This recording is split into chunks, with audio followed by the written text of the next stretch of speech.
everybody. Welcome to the Steckline Report.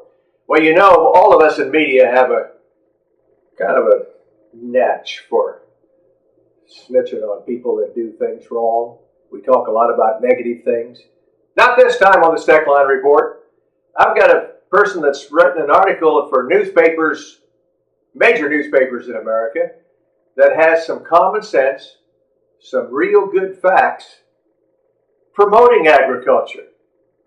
Not knocking it like we've heard so much about during the discussion of the Farm Bill. Stay tuned, folks. I want to talk about it in just a minute. Can't hardly wait.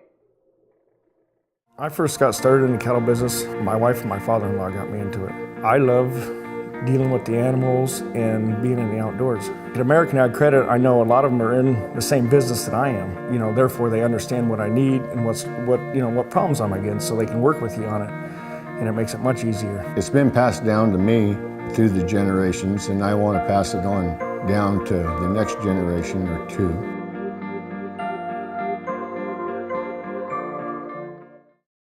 For over 8 decades, America's farmers have counted on the little red tractor from Case IH, the Farmall, to help them make short work of their demanding chores. Well, Straub International can show you they aren't just for farms anymore. With horse ranging from 30 to 140, plus an army of attachments, a Farmall can tackle every chore on your to-do list, from hauling and mowing to loading and towing, and then some. Visit Straub International, your Case IH dealer at any of our 7 locations to find a Farmall that's right for you.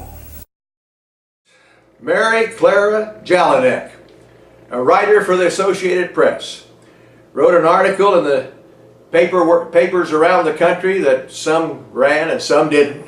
I know one in Florida that did, that says Farm Bill will make Americans food fresher and cheaper. I'll just show it to you, folks. I gotta tell you, I can't believe this one. Mary Clara, you are a good gal. She did a better job than any farm organization that I know of yet that would get the word out the right way. And let me tell you what she said in just a couple of the instances. How will the new Farm Bill affect you? She says, and she's really talking to our customers. I'm talking about we farmers. Our customers. Look no further than your dinner plate, she says. About 15% of the money in the legislation passed in the Farm Bill will go to farmers to help them grow the food you eat. 15%. Most of the rest of the money, almost $100 billion a year, will go to food stamps that help people buy groceries. And she says she's got at least 5 ways that the Farm Bill will affect what's on your plate. Where you shop. The law includes incentives for farmers markets and makes it easier for food stamp recipients to shop there. A new program will award grants to some farmers markets, grocery stores that match food stamp dollars if recipients buy fruits and vegetables. Most of the subsidies will benefit producers of the corn, soybeans, wheat, cotton, and rice crops. She says most corn and soybeans in the U.S. are grown for animal feed, so those subsidies keep costs down for the farmers and livestock producers who buy feed for their beef cattle, hogs, chickens, and corn is an ingredient in hundreds, if not thousands, of processed foods sold in grocery stores. So the steak, right, this is her quotes now, so the steak, rice, and bread you buy most likely will be cheaper because of the law. That's what we've been saying for 100 years. But nobody seems to be listening. I hope Mary Clara Jelinek has got some readers that listen. She says most fruits and vegetables don't get generous subsidies like the staple crops do, but with the 2008 Farm Law, fruit and vegetable producers began getting more of the share, including block grants, research money, help with pest and disease mitigations. It's unclear, she says, whether the price of a gallon of milk will be affected by the law.